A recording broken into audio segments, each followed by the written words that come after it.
They are some of the world's most notorious serial killers. He was like a god when he had a corpse as his plaything. But were these psychopaths born evil, or did their mothers make them into monsters? A mother may actually dote on a child too much. I'm Donald McIntyre, and I'm on a quest to explore how some of history's most horrific murderers were moulded by their dysfunctional relationships with their mothers. When it comes to people who are pathological, psychopathic, the influence of the mother is absolutely dominant. I'll be piecing together events in their childhoods and talking to criminologists and psychologists to try to understand what motivated their monstrous crimes. We never come across a serial killer who'd killed that many people. In this program, Harold Shipman, the Angel of Death, a doctor who murdered more than 200 of his patients with overdoses of morphine. You injected fatal overdose? No.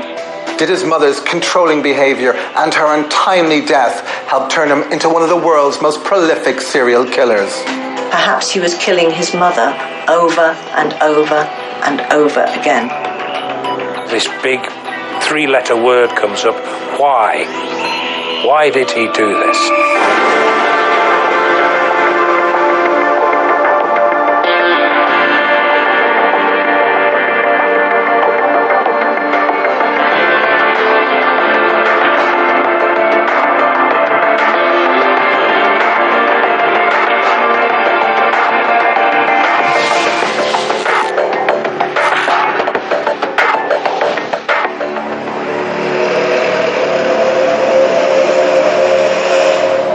Some serial killers become notorious because of the sheer depravity of their crimes.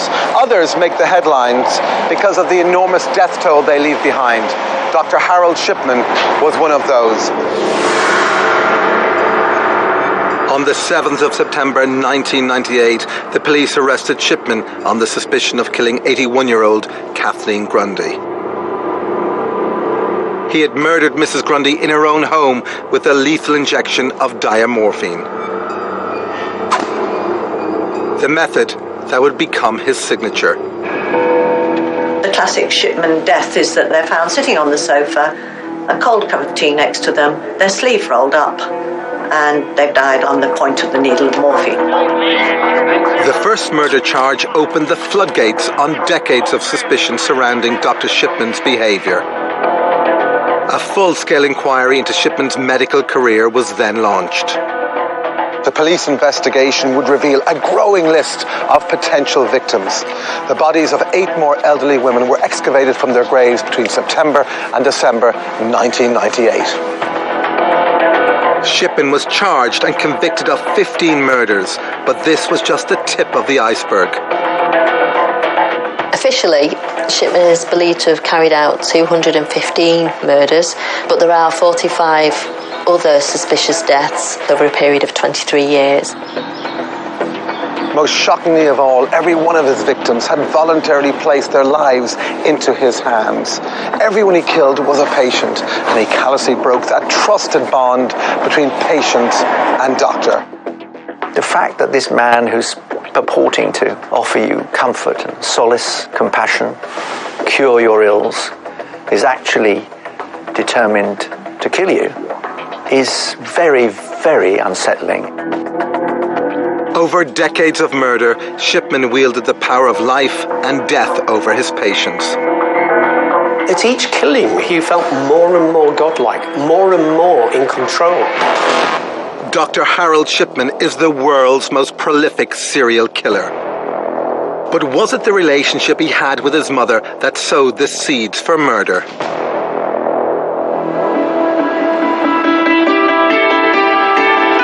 To find out if Shipman's upbringing helped turn him into a murderer, we need to spool back the years to just after World War II and his working class roots here in Nottingham.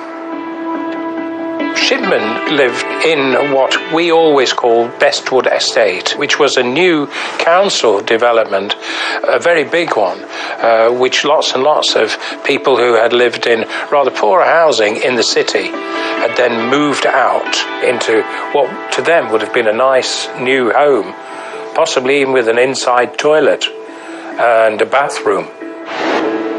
His family were particularly keen that he was not a council estate boy. His mother had high aspirations for her children. They were going to be a little bit above the other children in the area. The idea in those days was you were allowed to play outside. There were no cars around, there was no worries. The Shipman children didn't play with the other children on the estate. Their mother made sure that they certainly didn't play with any of the ones she regarded as rough children. This is the street where the young Shipman grew up. His family were part of this tough working class community. But were there any clues in his childhood that could point to the mass murderer he was to become? Shipman was somebody who started from moderate, humble beginnings. He didn't have a massive advantage in life. His only advantage was the fact that his mother thought that he was way above his actual station in life. A childhood in which he was made to feel very strongly that he was different from the others in the area and rather better than they were. He had an older sister and a younger brother, but he was the clever boy. He was the boy that she pinned all her hopes and aspirations on. Shipman took this on board. Even as a child, he went out thinking that he was better than others and had a kind of social distance between himself and others. This seemed to be partly inherent and very much reinforced by his mother. Vera even went to the extent of dressing Harold differently to other children to set him apart.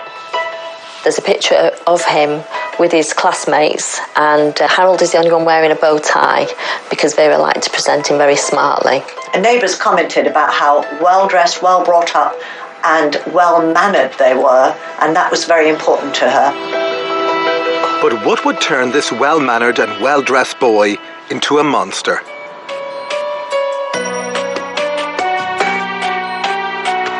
He had, by all accounts, a relatively normal childhood, but there was something in the way that Vera set him apart from almost everyone else that could have given him a superiority complex, and certainly in later life gave him to believe that he could exercise the power over life and death.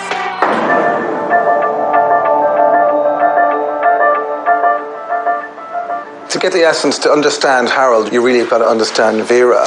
So what deficits were in her life that she felt she had to propel all her ambition or lost kind of opportunities onto Harold? Well, Vera was illegitimate, so she was born out of wedlock, and at the time that carried a massive stigma. So all the way through her life, she had this label which was attached to her and suffered because of it. And I think she didn't want that for her own children, and she saw opportunities for Harold that just weren't there for her.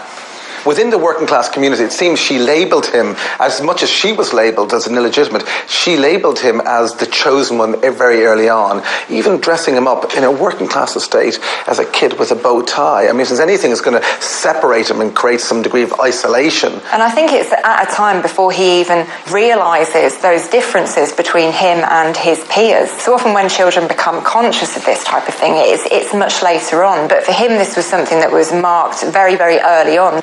Harold was very much targeted. He was singled out as the individual within this family that was going to be somebody, going to make something of his life. Well, you might call it a kind of influence, encouragement, ambition, but in essence what's at play here is abuse. It's projection of the mother's ambition upon her son. Very much from the outset of his life, what he got from his mother was the message that actually we're not good enough as we are, you're not good enough as you are. And there's the desire to want to be middle class. So to be happy, to actually realise our ambitions, you need to act, you need to do something. So that's an enormous amount of pressure to be on a pair of very young shoulders.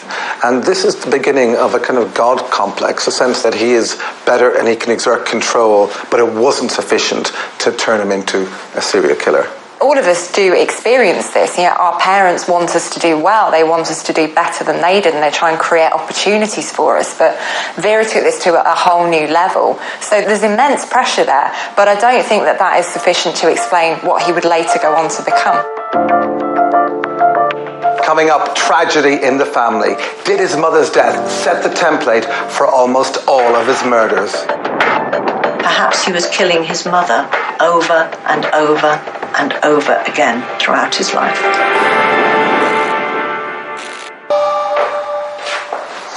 Harold Shipman was born on a council estate in Nottingham, and his mother doted on him. She had high ambitions and hopes that he would do well in life and escape his working class background. Apart from a pushy mother, though, there's no clear evidence of any childhood trauma that we would normally associate with a mass murderer.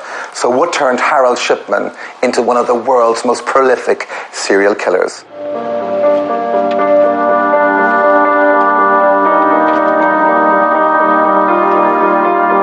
One way to escape the poverty of post-war Nottingham was through education. And it was Vera, Harold's mother's greatest ambition, to see her son, age 11, pass the entrance exam to the local grammar school. The Shipmans, as a family, I am sure, would have been delighted by his success at 11 plus and going to grammar school. On a council estate where only 2 or 3 boys went to the grammar school in their neat uniforms, he was something very special indeed. And she made him feel that. High Pavement Grammar School was considered by the majority of people in the city of Nottingham to be the leading boys' grammar school. He was clever. That was very, very important to Vera. And she thought that he was absolutely a miracle child, and she entered all her ambitions and her hopes on him. He was not going to grow up and live in a council house. Here on the site of his former grammar school, Harold was not quite the shining academic star his mother wanted him to be. For him, it was a hard slog all the way. It's an experience I think a lot of children have, that they're very bright at junior school with a group of other children from their neighbourhood, and then they go to grammar school and hang on, there's a lot of other very bright children. And he struggled. He had to retake exams. He was not as academically bright as his mother had led him to believe. He worked very, very hard to keep up. He learnt from his mother the need to keep up. Harold, along with the rest of us, would have felt this rather weighty responsibility that you were now at the grammar school. You were the lucky ones who passed the 11 plus and were capable of going on to do some very interesting things. Get a better job, become someone important. He was not as bright as he thought he was himself, but he was determined to overcome this factor, and perhaps some of that aggression began to spill out onto the sports field. And Harold's sport of choice was rugby. Shipman had the reputation of being a very fierce tackler. The only time he ever showed any emotion and any force of personality was that he was a very aggressive rugby player. Tackling people at top speed, guys much bigger than himself. Shipman's presence on a rugby field was twice as big as his presence around school. This was a safe environment to let go of his emotions. You're allowed to be ferocious on a rugby pitch, whereas the rest of his time he was bottling that up. By the time he reached sixth form, a rather isolated Harold Shipman, under the strict guidance of his mother, continued to work hard. The one thing people remember is him going to and from school with a rucksack full of books. When everybody else was trying to avoid doing homework, he was doing more and more. He didn't have, I believe, a lot of time for socialising. His sense of narcissism was being encouraged by his mother, and it enabled him to focus on the serious things in life and not have to worry about having social relations. He was not one of the naughty boys. He was never in trouble. He was trying always to fit in and do the right thing. He didn't really have the outlets that normal children have. He didn't have his buddies, his mates to have jokes with. His conversations with any of his peers were completely serious and work-orientated. He sometimes, I believe, thought we were immature. And I remember one occasion when I was in the company of a group of boys and someone was telling a rude joke, which, when we came to the punchline, we all guffawed and sniggered with suitable volume and approval. But as I sort of turned 180 degrees, there, sitting on the changing room bench, was Shipman. And he looked at me in a way that said, "Don't worry, you will grow up later." Having sown the seeds of a superiority complex, I think the ages between 11 and 17 proved crucial to opening up the possibility that he may become the murderer that he was to become. I think his self-esteem was greatly boosted by getting into grammar school. This was a very, very big deal, taking the 11 plus, determine what path your life would then go on to take. So 2 of his siblings didn't get in and went to secondary modern, but Harold got into grammar school, and this would be a huge achievement for his mother, and it was something that would again mark him out as different from his peers, and is validation in a way of some of the things that Vera's saying to him.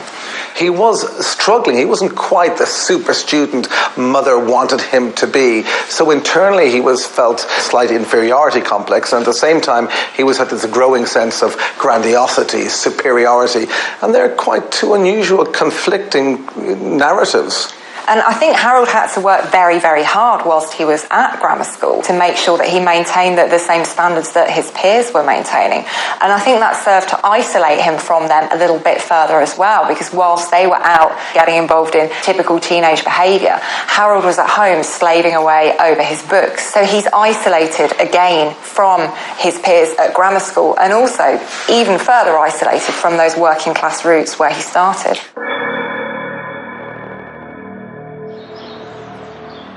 1963, Shipman's strangely controlled family life is shattered when tragedy strikes. His beloved mother Vera is diagnosed with cancer, and at just 17, Harold becomes her primary carer as her health deteriorates.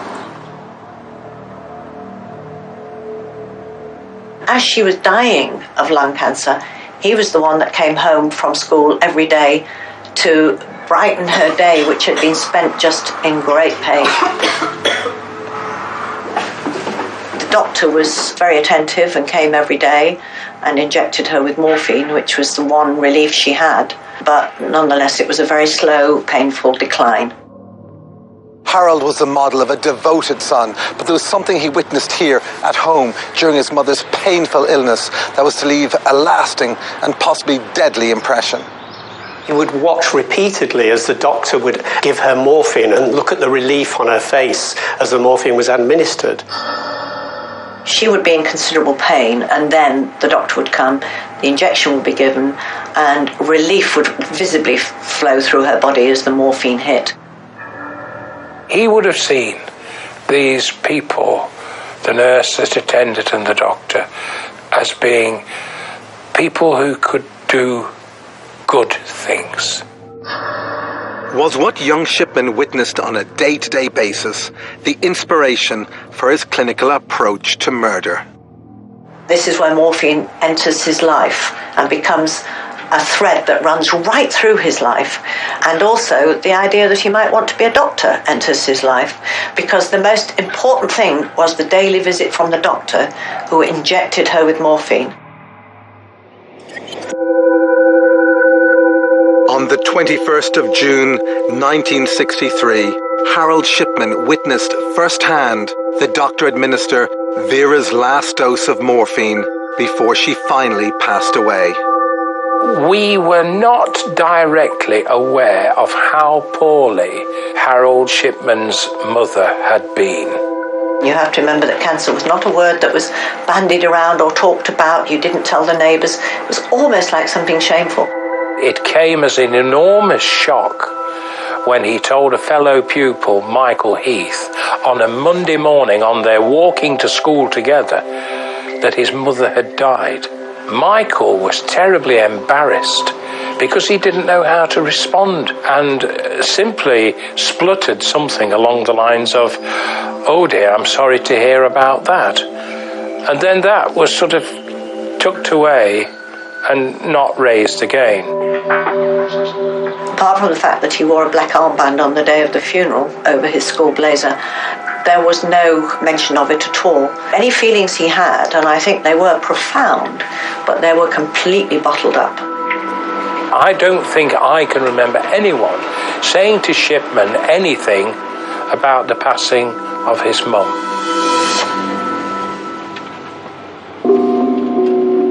very tempting to see the manner of his mother's death as the model for his own killing spree, but it's likely to be much more complex than that. His immediate reaction, though, to his mother's passing is very telling and is likely to shed some light on the making of this murderer. On the night that his mother died, Harold Shipman ran. All in all, 10, 12 miles minimum. He couldn't sleep that night and he went out and ran and ran and ran. He ran through the rain in the hours of darkness. The endorphins he would have generated when running would have fueled a sense of reward in Shipman. The idea that he was relieved of his duties for his mother would have combined with the grief and that vision of the angel of mercy of the GP sitting over his mother, presiding on her death. This would have had a profound impact on him.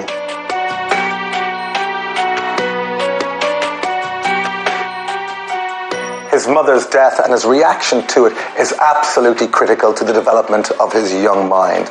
But what aspect of his mother's demise led him to kill at least 215 people?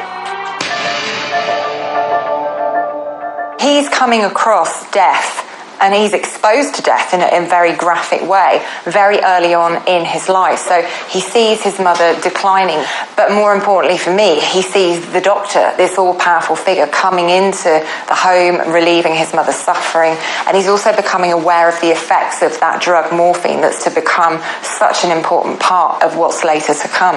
And this is really interesting for me because when we look at serial killers, often there is in the background somewhere parental substance misuse. So children are being introduced to substances by their parents in a very direct way. They're observing them getting high or getting drunk. And there's something similar going on here. Harold's mother has introduced him to a substance, but in an indirect way. So he's become aware of the power of morphine. This happened at such a significant stage in his development. This is the time at which you are so susceptible to outside influences, to what you see going on around you.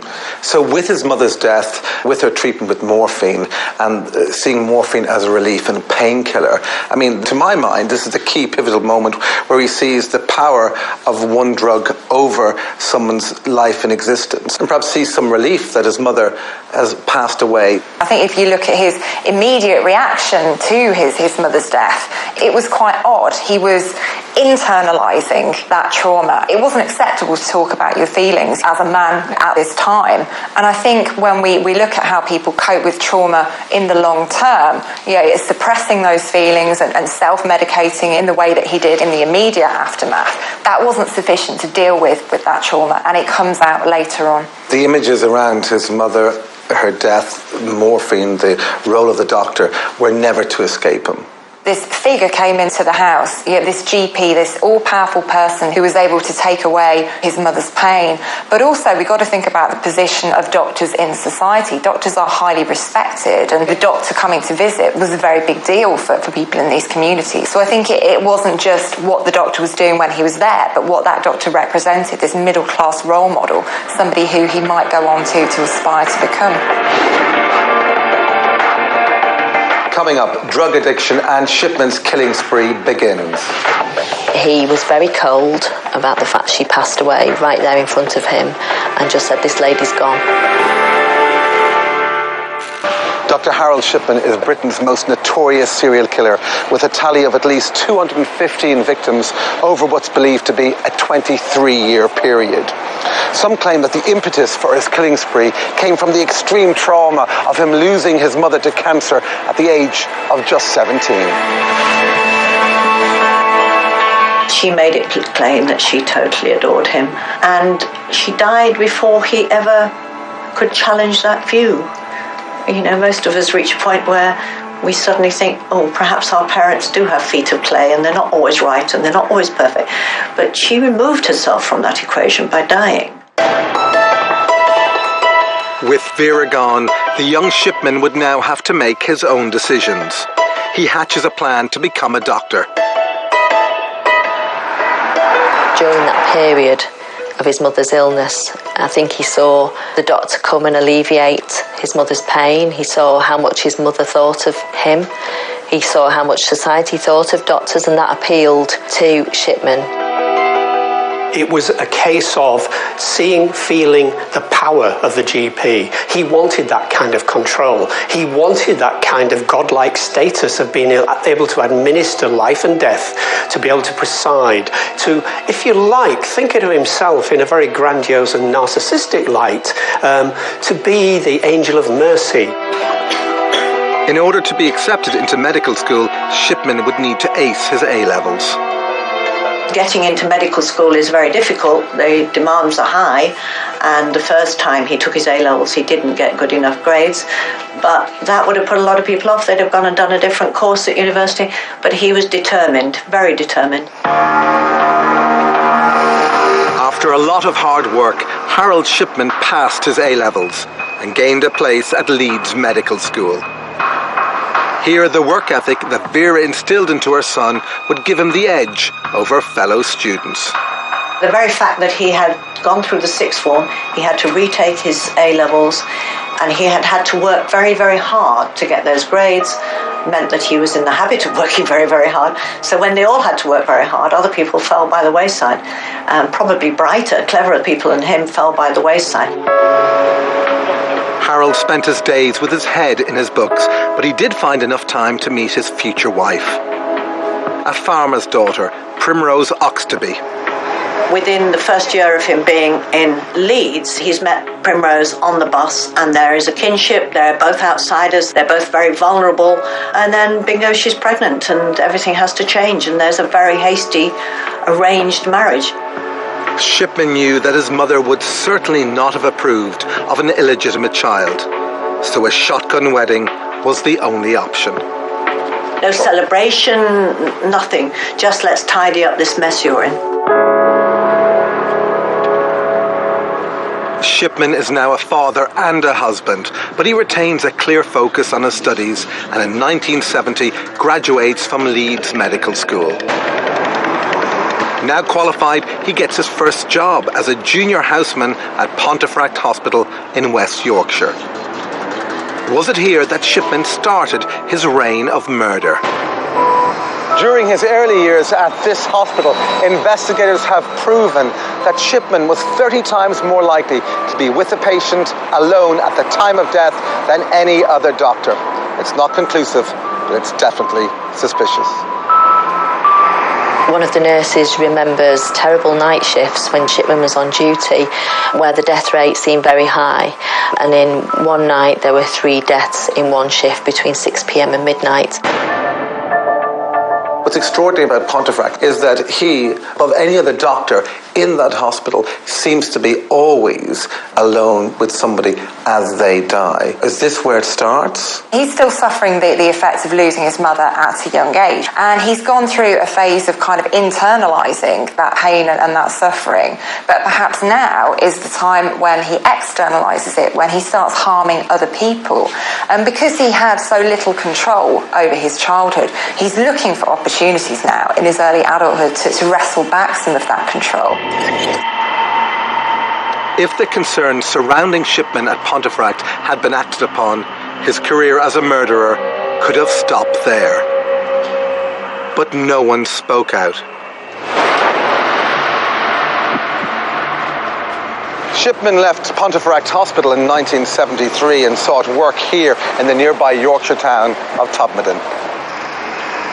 By this time, Harold Shipman had developed a secret addiction to a morphine-based drug called pethidine. Pethidine is a painkiller. If you use it when you're not in pain, it makes you feel extremely high. He was prescribing pethidine to patients who didn't need it, or extra pethidine to those who did need it, and stockpiling it and using it. As his addiction grew worse, Shipman found it harder to keep it secret. Shipman was a very heavy user of pethidine. He was blacking out, and he was found to have collapsed veins in his arms and legs, which is what a seriously addicted junkie would have. Eventually, he was confronted by colleagues. He asked for a second chance and they said, no, you've got to go. And he flew into a rage. There was no shame, there was no remorse. He just wanted a second chance, and when they didn't give it him, he was furious. The police charged him and brought him to court. He was fined £600 on fraud and forgery charges. This could have been the end of the line for Shipman as a doctor and as a killer. But crucially, he did not lose his licence to practice. He was very lucky to be allowed to continue. I don't think he would have been allowed to continue today. I think that possibly would have been enough to have him struck off forever. Was his drug addiction an early sign of the deadly road ahead? It's not likely that Shipman's killings emanated from his drug addiction. I think that it's more probable the case that his drug addiction was just one symptom of this motivation to gain control over the world and to feel that kind of godlike status that he did during the killings.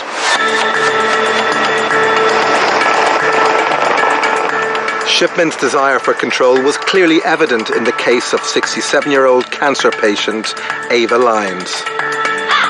She'd had radiotherapy, she'd taken part in drug trials, and her hair had grown back, and her family had hoped she'd have a few more months, possibly even a year, still ahead of her. Shipman came to see her when she was in bed, and he murdered her with a shot of diamorphine. Ava Lyons' death in March 1975 would later be confirmed as the earliest of Shipman's murders to be proved beyond doubt. Her daughter said years later he was very cold about the fact she passed away right there in front of him, and just said, this lady's gone. Why did Harold Shipman choose Ava Lyons as his victim? I think it's easier to kill somebody if you think they are going to die eventually, and you are going to ease their passage maybe by a few months, and why not? Ava Lyons would set the pattern for his future murders.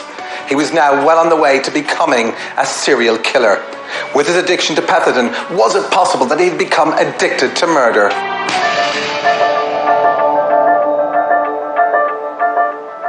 He's become the GP, that all-powerful force, and this is the ultimate realization of all his mother's ambitions, and so this gives him a more complete sense of superiority, and here he is with control over life and death with morphine, and then he develops his own addiction problems himself. If we think about his addiction to a substance, it's an attempt to gain control. He's probably at a point where he's taking this just to feel normal, and it's not really having a psychopharmacological effect on his state of mind. He's just taking it to numb his own feelings of pain and trauma. The police arrest him and charge him. How much did that dent his respect? What impact did that have on him? I think he's got a label now as an addict, and that's the label that his colleagues are going to be aware of, because he's going to have to disclose this addiction, this problem, when he comes to secure employment in the future. So I think it is quite a big chink in his armour, but it's not one that holds him back. He doesn't step away from medicine at this point. He's still very determined to be a doctor and to carry on along this path. I get the fact that he witnessed his mother's passing with the use of morphine. I'm still struck by the sense of mercy killings and euthanasia, and I'm wondering when in his murdering career did he stop sending people who had terminal illnesses to an early grave and actually started sending people who actually were not ill at all? I mean, for me, I really don't think it was ever about euthanasia or easing other people's suffering. The only person's suffering he wanted to ease was his own.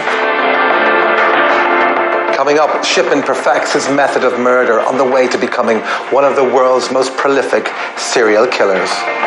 He was beginning to feel like he could do no wrong, and that his narcissistic view of himself meant that nobody would ever catch me. By 1975, Shipman was already a drug addict and a murderer.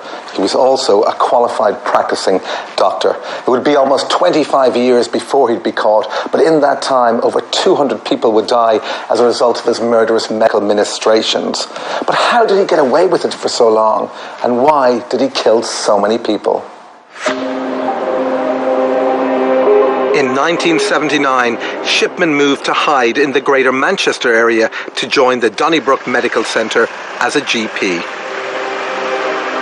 Little did his colleagues realise, but they now had a murdering doctor at the heart of the community, and soon he would kill. Tragically, Shipman proved immediately popular with the most vulnerable group of patients. He attracted old ladies to him. They loved him as a doctor, so amongst his clientele, you know, the old ladies would say, oh, I want to see Dr. Shipman, and not one of the others. Little did they know that their doctor might be their executioner. Shipman developed his own unique killing pattern. He was able to murder in plain sight. As a doctor, he could make an unannounced house call, execute the patient, and then certify the death as through natural causes. Additionally, he could push the family to cremate the body, destroying all the evidence. This was a man in complete control of the crime scene. The classic Shipman death is that they're found sitting on the sofa, a cold cup of tea next to them, their sleeve rolled up, and they've died on the point of the needle of morphine. But as Shipman's death toll increased, his superiority complex instilled by his mother started to create problems with his colleagues at the surgery. He would actually get into arguments with people that were his peers and try and defeat them intellectually, but he had very little social awareness of what effect this would have with his relations with other people. He was quite arrogant and high-handed with people he thought he could be that way with, that he would get away with it. So he would fly into a rage with the receptionists if they so much as forgot his coffee. His inability to get on with his colleagues came to a head in 1992. Shipman's pompous behaviour resulted in him leaving the Donnybrook surgery to set up on his own. It was only when Shipman started his own practice here on the high street of Hyde that he felt he could act with real impunity. He was the only GP and could exert near complete control over staff and patients. He really charmed the local population, and many patients left other surgeries to join his practice. By being a single-handed practitioner, he set himself up to be even more grandiose, to be even more in control. The level of killings accelerated. This is probably because he was not being checked up on so regularly. He did not feel exposed to other people accessing his stats and his patient records. Under the ideal cover and autonomy of his own practice, Shipman was now free to select victims as and when he pleased. Shipman's killing method was almost perfect. He was dealing with people that wouldn't be missed, that would be expected to die. He was carrying this out as a GP, as a squeaky clean cover. Shipman's modus operandi was now firmly established and bore a striking resemblance to the death of his mother Vera. His mother's death did form the template for most of the murders. The actual scenario of the GP at his mother's side was more or less exactly how Shipman positioned himself in each of the murders that he carried out. And morphine is part of the whole Shipman relationship with death. He can't use another drug. It has to be morphine. I think Shipman probably had a glimmer of his mother's image almost every time he killed one of his patients. But for how long could he get away with murder?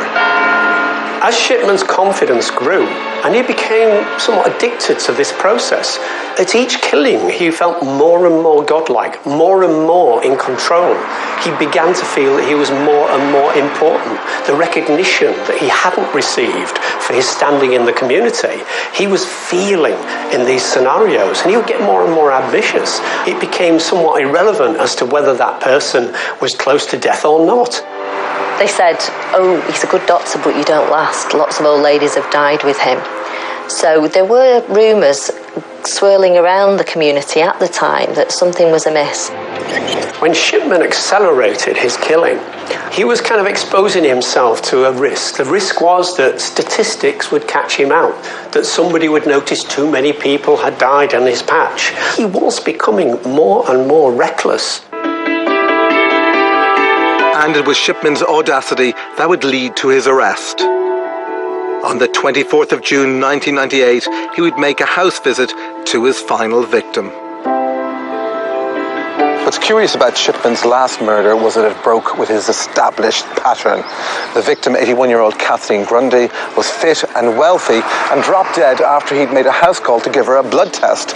He, of course, had given her a lethal dose of morphine. Shipman did something that he had never done before. He created a forged will that stated that he, Dr. Harold Shipman, was the sole beneficiary of Mrs. Grundy's entire estate, valued at £350,000. It was a very crude forgery. It was bound to be found out. He knew perfectly well that Mrs. Grundy's daughter was a lawyer, that her husband was a professor. He was not dealing with ignorant people. He sent a very crude letter to a firm of solicitors, and as soon as he'd done that, he didn't give time for the dust to settle. He killed her. But why had Shipman become so brazen?